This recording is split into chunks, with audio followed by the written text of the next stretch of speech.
We have two gentlemen now joining us for the next conversation in the studio, and it's about development, okay? We talk about development of the country and how effective public policies can drive particularly the bottom-up economic model that is now being rolled out by the current administration. What's happening on that? So the people who are joining us, Jackson Obare is the regional manager for Eastern and Southern Africa at an organization called ForumCiv. Civ is not Kichungi, it is ForumCiv. It's not the short form of Côte d'Ivoire. It's not Côte d'Ivoire. It's ForumCiv. And he's joined by Professor Jack Mwimali, who's back here. He's the editor and CEO of the National Council for Law Reporting, what we normally know as Kenya Law. If you go online and you're searching for any new bill, any policy, any decision from the courts, any new law that's been passed, you'll find it on Kenya Law. Karibuni sana, gentlemen. Thank you. Prof, you've been here before, so Yes. we're going to start with Jackson, who is fresh onto the studio. Karibu sana. Thank you so much, Eric. Yeah. And I'm happy to be here this morning Yeah. and to participate in this discussion, talking about policy, anchoring policy in the new economic transformation model of Yeah. the government, the bottom-up.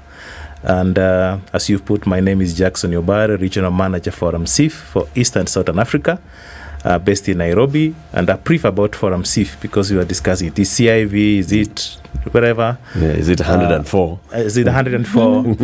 But ForumCiv is a Swedish international organization with our headquarters in Stockholm. And we work around the globe in 70 countries on areas of democracy, human rights, gender equality, and climate justice. And in these areas, as ForumCiv works, being one of the biggest platform organization in Sweden with 210 member organizations. These are not individuals. These are civil society organizations who have come together to form ForumCiv. So it's a strong voice around the globe. And working in each and every day as the organization is to contribute to a just and sustainable world where everyone, you and me, have power to effect change. And this effecting change could be political, social, and economic situation. And this is the work that we do in ForumCiv. Very good. So you work with the civil societies. I mean, it's the civil societies coming together and working in various countries to push these various things. What work are you doing in Kenya? In Kenya, we still do the same work on the themes of democracy, human rights, gender equality, and climate justice. And currently, we are supporting about 28 Kenyan organizations, from grassroots organization to national organization, who are working on these different themes and in different counties in the country. Of course, our work is also regional in a sense, but to confine myself in the Kenyan context, so we have a diverse portfolio of these partnerships funded by the Swedish Embassy in Nairobi, but also from other donors as well, in work of ensuring that we have accountability of duty bearers and as well as accountability of the citizens, because as you put the government in check, but you also need to see, are you also responsible in the actions that you are undertaking at different levels? And so we have major programs. One of the major programs funded by the Swedish Embassy is called Wajibu Wetu Jumuika Sikika. Wajibu wetu jumuika Sikika. You know, our responsibility as citizens and responsibility as duty bearers. But then you have to be involved and your voice be heard in all this conversation. Then we have another innovative project called Public-Private Development Partnership. Is an abbreviation called PPDP, Inclusive Growth for Decent Work in the Great Rift Valley. And we do this project implementation with International Labour Organization. And that's the project also that has discussions on how do you anchor policies on what is happening at all levels to ensure sustainability of the initiatives that come. But we have another program called SASA, Strengthen Actions for Social Accountability. And this program is Kenya and Tanzania, still on areas of democracy, accountability, and gender equality. So when we talk about public policy and how it will then affect, or how it should actually then drive the economic model upon which the present day administration is going to work in the country, well, many could argue about how that will actually come. Let's start with public policy. Obviously, some of the programs that you work within, right? Mm-hmm. What is the role of public policy, first of all? What is the role of policy? We hear it all the time. Policy documents have been written by technocrats around the country. Public policy then which should guide 1, 2, 3. Public policy then which guides different programs, whether or not you have PPPs in place and things like this.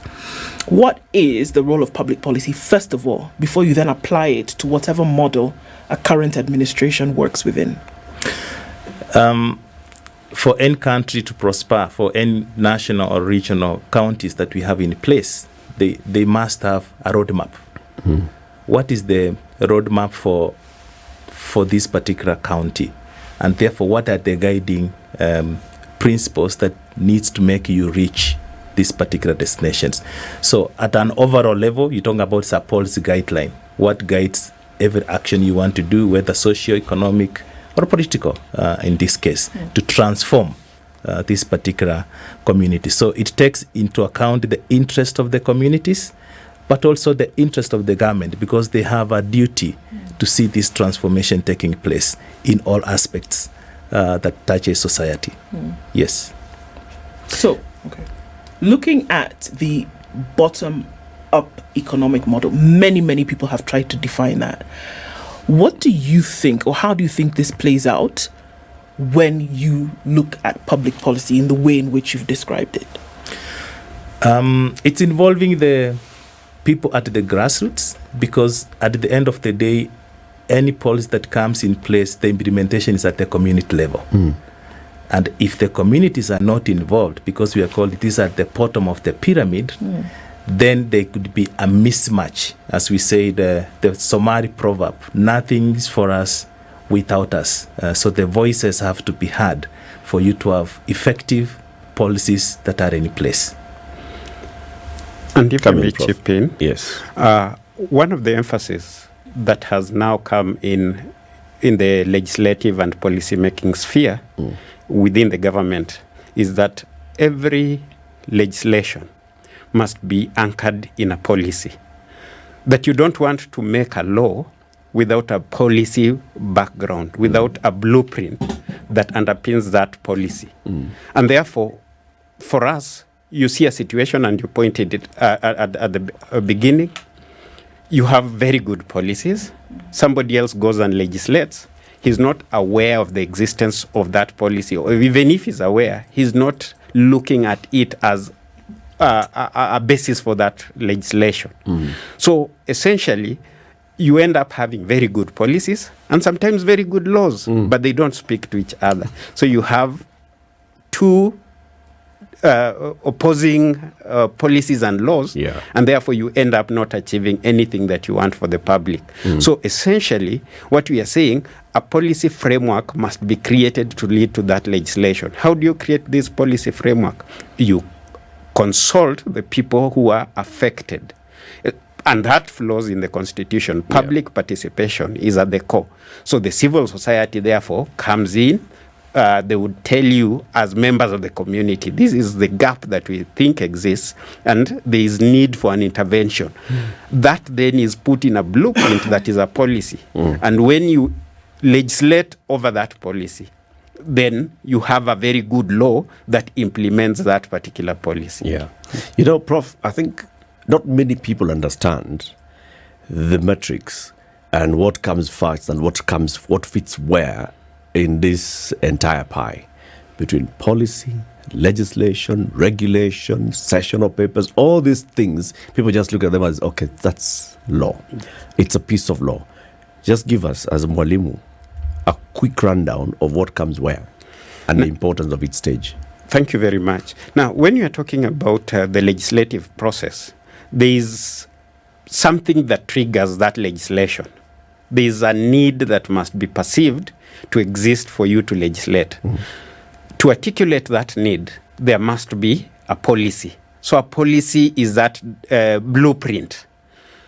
a structure of why is it necessary, how can it be best implemented, who are the critical stakeholders for the implementation of these things that we want to do. Yeah. So that is underpinned in that blueprint. That is a policy. Now, when you have that policy, sometimes you don't need to legislate on that. You just need executive action because we have this policy and therefore we can put a budget to it and implement. There are others that need now to be anchored in law. Now you take it to the legislative body. I'm using that term deliberately because now we have two levels of legislative bodies, Yes. the county and the national. So if it's a county issue, you take it to the county assembly. Yeah. It is introduced as a bill. That bill is deliberated through a number of processes, the first reading, second reading, committee stage, and then it is passed. If it's at the national level and it involves the counties, you must also take it to the Senate. And after it has been passed, then you get executive assent. Either the president or the governor assents to it and it becomes a law. It's an act of parliament. Yeah. Now, that act of parliament is enforceable even in court. The policy itself is a directive principle that may not necessarily be the document that the courts will use to enforce obligations. But the court can refer to the policy underpinning that law and say, for us to interpret this law, then we must look at why was it, what was the motivation behind it. So the policy is important in interpreting that law. Now, for you to implement that law again, you need a framework. Sometimes you use what we call delegated legislation, rules, regulations that are made in the context of a law to implement that law. So they are closely related and they work within the same plane, but they are aimed at enforcing some rights and duties as well as obligations against some critical stakeholders. Can a county come up with a policy that is county specific? Definitely. In fact, they ought to come up with specific policies for any of the activities that is within their mandate. For example, if you look at the Schedule 4 to the Constitution, it gives clear mandate to the counties on agriculture, and theirs is implementational. How do you implement something that you do not have a policy over? And in fact, that has been the major challenge, and I think my brother Jackson would speak to it in the areas of activities that they have been working. They have realized that sometimes somebody comes up with a law that has no foot because there is no policy against which it was created. And for us, especially where I sit as Kenya law, we are thinking that we must have a framework from the policy level, documented policy that lead to legislation. And you see that process sometimes changes. There's a way you have a policy that somebody takes a ride over and creates a law that was not within the policy. So we need to ask ourselves, was that what was initially intended? Or have you changed midway so that we have another document that has morphed from what we initially intended? Sort of override the previous one. Yes. So is that the case then, Jackson? A lot of times we sit and ask ourselves about an implementation matrix for a lot of development projects, which obviously then fuel this bottom-up economic model that we see in the country many times, right? And we say, what's the problem? Implementation always seems to be the bane all the time. So are we seeing a direct link then between the absence of implementation is as a direct effect of lack of policy? Is that the case? There's no policy, or that the policy is not being used as a guide then for implementation? It's not 100% as such, because then there are many factors into the implementation process. So that is one. Maybe there's incoherence in terms of policies absent, or it is there, and then there was diversion in terms of the law that's produced because of that. And that also comes because of lack of proper public participation. But there's another element there that talks about implementation is affected because lack of economic power, resources, because that is quite key. Now we have many laws or policies that are in place, but the counties are not able, even national government, they put on the shelf that this one we are not going to implement for now because we don't have adequate resources. But also there is political will. You know, the changes that happen either at national or county levels can be affected, the implementation can be affected because there is no buy-in from the political class. And that could also be put on the shelf. And I want to give an example at the national level. You know, we have the PPO Act, which came long time. And what is keeping it from implementation? There has to be some elements that the government is not comfortable with, and therefore they will not implement it. And another example, just in Nakuru County now, where on the gender policy, because of the transition from one government to the other, then it is put on hold, that this new team are not able to properly understand. They don't see what was the rationale. They don't see the rationale of it. But that Prof will also address another issue. How do we ensure continuity during transitions from one regime to the other without wasting resources to start doing things that have already taken place? Let's actually get into that, and on two fronts. One, national policy and county policy, okay? So first, say, you talked about devolution and their roles that have been devolved. So the role of the county government is to implement food security through agriculture and health, okay, of the people through health. But then we say the national government has a role of policy and guidance. So explain, if the national government is coming up with a policy on agriculture, how does that affect, or how should that mirror with any policy that a county, say Makueni, comes up with on agriculture? Thank you. The national government generally has a broader framework in terms of policy making, in the sense that whatever policy they are looking at is the one that is sustainable for the whole country. It means they are creating a kind of overarching roof against which every county must then look at how we pin into it. So they will extract something and then implement that within the role or mandate. Now, in the implementation, again, they must understand, digest, and appreciate the national policy, say in food security. We want to ensure that our grain stock at the national level is sufficient to cater for the needs of the country. And if there is a shortage, then we'll have to import. You see, that's a national policy on food security in terms of grains. Now, if you are from Trans Nzoia where you grow maize, you say, for us, maize and wheat is very critical, and therefore we need to have a policy that anchors into what the national government would require, and then you translate it into how do we then ensure that farmers are able to get all the facilities to plant these grains and ensure that we are now sufficiently catered for. So you see, they also need to have a policy within the broader framework of the national policy that they will implement. And he's pointed something out. Recently, I had a conversation with a former governor.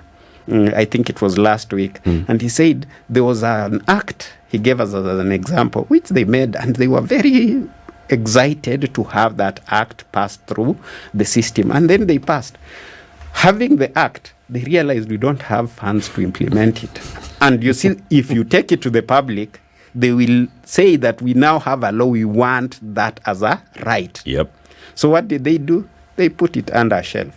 Not because of ill will, but they realized we may not be able to implement it. So it's one of those things that Jackson we was may shoot ourselves in the foot if we actually pass this and gazette it as a law. Yes. The conversations continue. Professor, what has happened now to my notes? They've just gone like that. Professor Jack Mwimali is the editor and CEO of the National Council for Law Reporting, what we popularly known as Kenya Law. And Jackson Obare is the regional manager for Eastern and Southern Africa for ForumCiv. We're talking about the role of effective public policies in driving the bottom-up economic model. How long should a policy last? Can you say that a policy, well, if a policy was implemented, was drafted, it should have a period within which it's relevant, after which either review or it dies? Actually, it really depends on the subject matter. There are those policies that are eternal, so to say. We have certain programs that we want to implement, and the implementation is a continuous process. For example, gender policies. You develop a gender policy that you implement not within a period of time, but with provisions for amendment if need be. So that unless any change has been made, it's a policy that will continue to be operationalized. There are time-bound policies. For example, Agenda 2030, where Vision you are targeting, Vision 2030, you are targeting to implement or enforce certain things within a specified period of time. And those are very good, especially for economic developments, because then it gives you a target. And there are those that are short-term policies. Again, if you revert back to the, say, gender inclusivity and inclusion issues, you may have a policy that is intended to, for a short time, address a gap or a need that is there. Like in an organization, you may not have sufficient representation from certain departments. You don't foresee that this will be an eternal problem. So we are just creating it to allay this gap that we have identified. Now, in economic developments, there are those that you need as short-term or immediate policies that we want within this period of time. And that's when the government comes into office. They'll tell you within the first 100 days, we'll have done 1, 2, 3, or 4 things. In the next 5 years, if you give us, we'll have achieved so much. So that you can gauge us with that midterm implementation, and then you can give us another 5-year term. In 10 years, we would have achieved so much, but we want our legacy to go beyond the lifetime of our term in office if we are going to be ruling for 10 years. So those policies must accommodate all those factors. Again, it may be a broad policy that enshrines all issues that relate to a particular concern.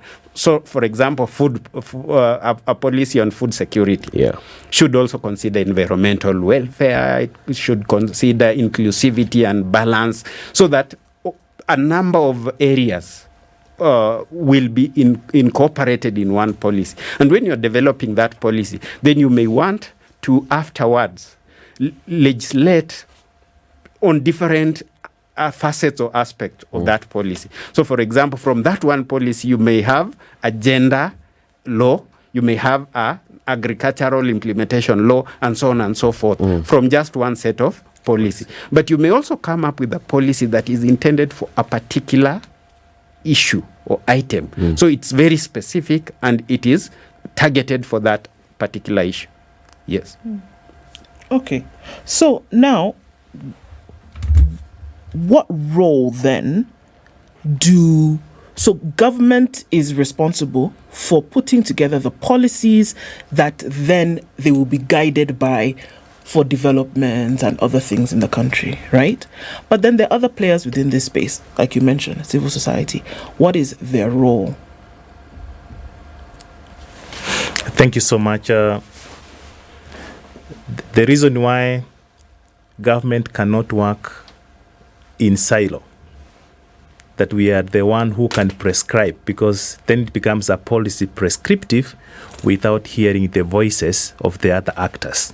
So the role of other partners in this multi-stakeholder dialogue approach is to ensure that you are able to pick diverse views and perspectives, because then there are specific needs of different categories of people. And civil society in this case is the voice of the people. And these voices also needs to be considered and taken into account while developing policy instruments that affects their very life that you want to improve. So in that case, whether it is civil society, academia, for example, the private sector, all the actors needs to come together in a partnership form.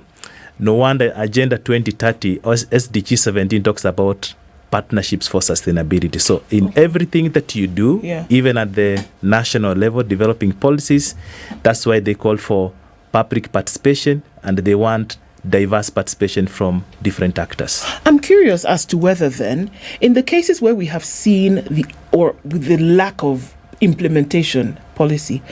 Do you find that these development partnerships then do not exist? They do exist, but maybe they were isolated during the design phase of these policies. And this is what we are able to see. If you see at the grassroots level, for example, counties, they are confirming they don't have frameworks for public participation.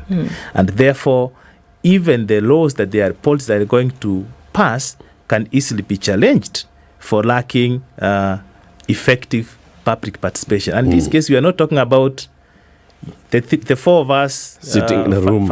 Sitting at every other meeting, you are seeing these are the names appearing. I think now there is a directive that it has to be effective participation, and then you see the diverse actors. What is effective participation?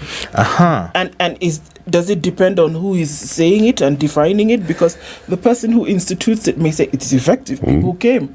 There was a room. What's effective participation? Yeah, effective participation here, from my perspective, and I want to hear what Prof says because they are following. They are the ones who ensure that the tracking down of this is. Do you have diverse people participate in these forums? Because, of course, if I'm the one convening, I can choose. I can I can define who is effective. But then once you have a framework that defines what effective participation is, then the framework is giving guidance in this regard.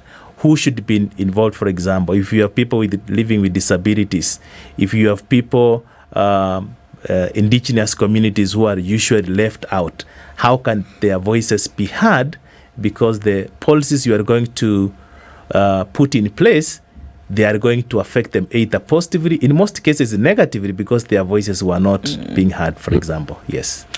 And to chip in, I think in yesterday's paper, there was a story of a project, a sewer that had been developed, a sewerage line or system, which the people refused. People rejected it. Yes, they had rejected that this is not a project that we want to enforce. Not that they don't need a sewerage system. It's not their priority. It's just that, and secondly, they have not also bought into the idea. It may even be a priority, but they may not have noticed. So effective participation has two elements to it. Number one, the explanation by the proponents of that project of its usefulness and utility. Sometimes you may need medicine because you are sick and you don't know. Yeah. So the doctor ought to tell you, with these symptoms, I believe you have this disease and this is a prescription for cure. So whoever is moving needs to make the people who are receptive, the receivers of that service, to be receptive to it. But secondly, it also entails the people who are beneficiaries having their say into it, so that I have not already created and crafted everything. I just come to you for validation. Yeah. Okay. You may have other very good ideas, and in most cases you realize I may have thought it, but a better idea emerges from those people because they are the ones who are touched by the projects that are carried on.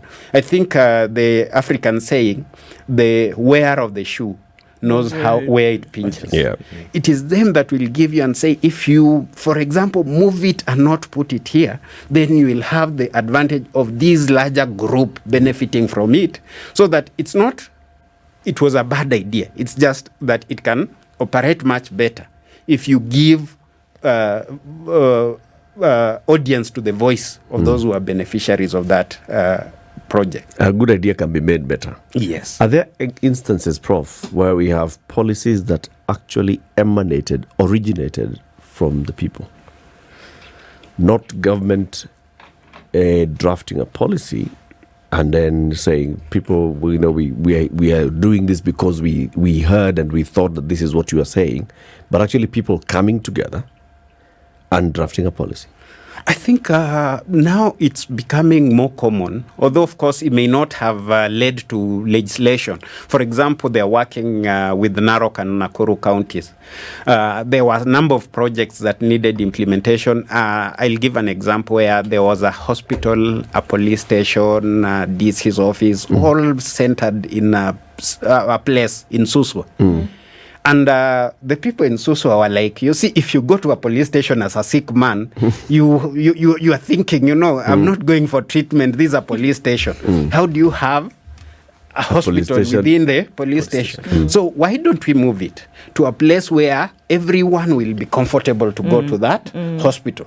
Why don't we also put these? So they created a framework which was documented, and that you can then call a policy. Right. That we will have our priorities to separate these entities, to fund them separately, to ensure that they're sustainable in a way.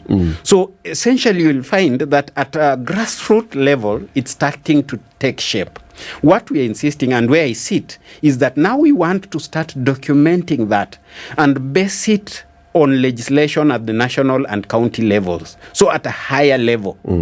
And you'll find that in most cases, if you want to bring a bill in parliament, you have to either approach a private member who will then adopt it or give it to an officer that will lead it to go to the cabinet, consult the Law Reform Commission. And we have now been working with them where we say, from the interaction we have had with the masses, from the policies that we have documented, we see a gap here.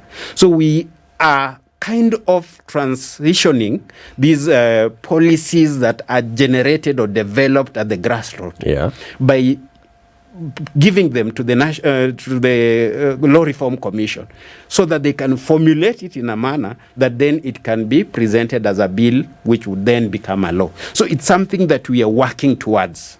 Because that's what would be a bottom-up policy formulation framework, where you say that the community has sat down, have identified a need, have identified what they think ought to happen, either immediate, medium to long term, and then it's crystallized and put together, and it ends up being adopted at either county executive level or national executive level. But then that route, we don't have a route yet. Yes. A clear route of, if community sat and thought, this is how they can ensure that it becomes adopted. Unless through petitions, where you can petition parliament through the various committees. Again, it's a very long route, and it's a long shot. Yeah. In most cases, unless you have somebody within the legislative organ who's bought into it, they will not, in most cases, implement. But I think the Constitution does give that as an imperative. And therefore, it's up to the people. Civil society now bridges that gap. You see, they have a voice where they can go talk to the grassroots, listen to that voice, articulate it in a manner that is understandable at that level, documentation and policy level, and then now petition either the executive or legislator to act on those. I want to go back. Sorry, I know you want to. I want to go back to one of the things that we spoke about before, the reasons as to why we don't see implementation of said policies. And of course, going to the old, it's almost become an adage now that Kenya has some of the best policies out there. Unfortunately, they're sitting on shelves and gathering dust, etc., etc. How do you link the present situation to an expertise, obviously, that is present in the country, but again, we're not seeing the implementation of such? What's the link between the two? I think, as we mentioned first, is the political goodwill that is required. And of course, every time you have a change of government or regime, county and national, there's always that we have new things that we want to bring on board. So the old is past. And not connecting that the old, they are really, as you mentioned, they are long-term policies, they are short-term, and you find those long-term policies, if they are in place, you don't need to spend resources on creating new, only to realize that you could have actually implemented using the existing frameworks.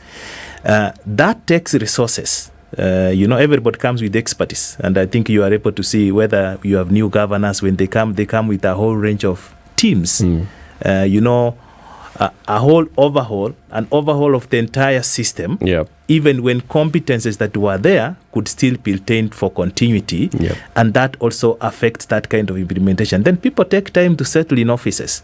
By the time, 3-4 years are done, what was promised to be done, nothing has been done. So they are busy developing new instead of checking in the archive, what are the low-lying fruits that we can pick and continue with the implementation, because the Mwananchi does not even understand these jargons we are talking about. Policy, for them, they see needs, and these needs to be addressed. If you translate into policy, it's a technical language in that manner. How can we ensure that a policy that is developed is actually implemented fully, irregardless, so to speak, of whoever's in office?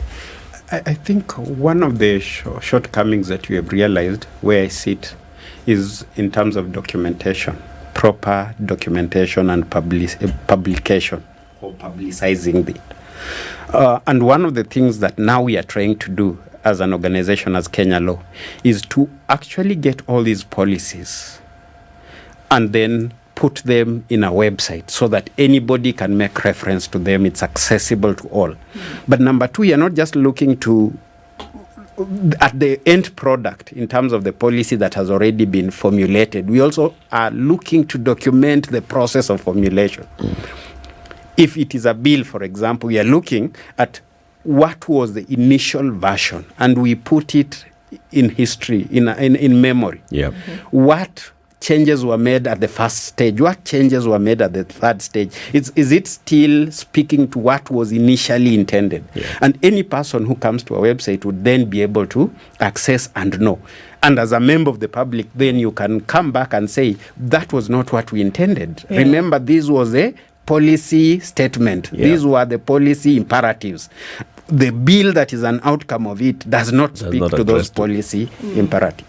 How would you know, or how would you then be able to measure and tell? Excuse me. If you went through an M&E at the end of it, how would you then know? Yeah, this idea from the beginning, it has succeeded. How would you know that policy was effective at the end of the day?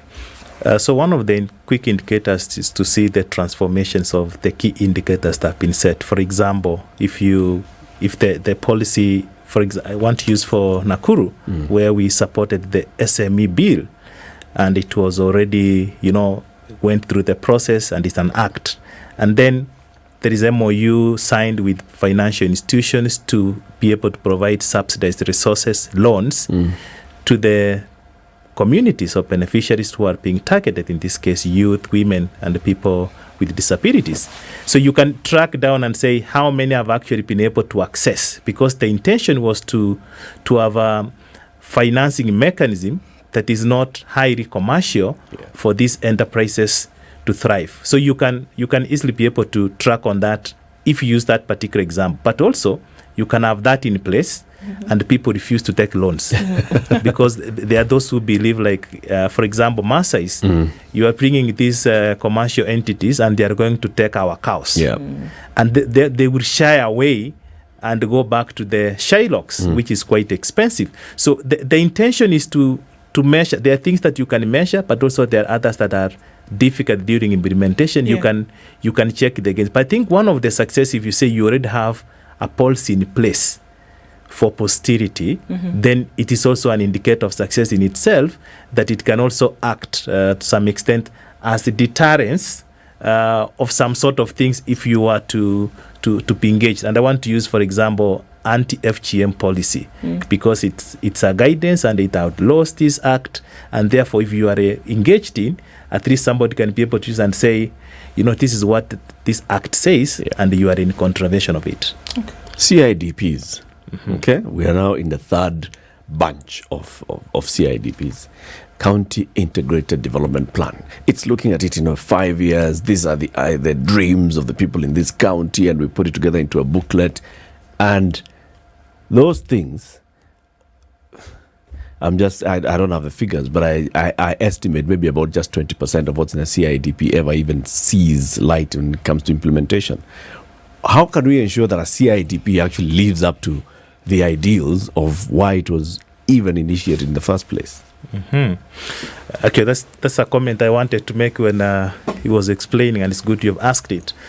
One of the things we did, and for sampling Nakuru and Narok, where we have that public private development partnership project, was to take it a step down, in the sense, this is a document that talks about the entire county. Yeah. And if I'm in Nairobi, I'm in the extreme end, I don't know even what the county is planning for that particular place. And we took through these communities through a process with the county government's economic planning on what does the CIDP contain and what is the aspiration of the county. But then they said, we don't see our needs captured here.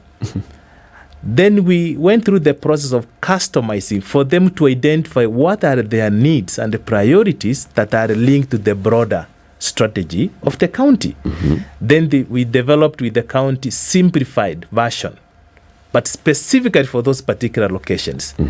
And I can tell you, after that process was successful, that's why we're able to say now that the community in Suswa, they said we wanted a hospital. And I was told since independence, there was no health facility in Suswa. But in 2020, that facility was opened because then they lobbied government to convert a revenue office, which was idle, into a health facility.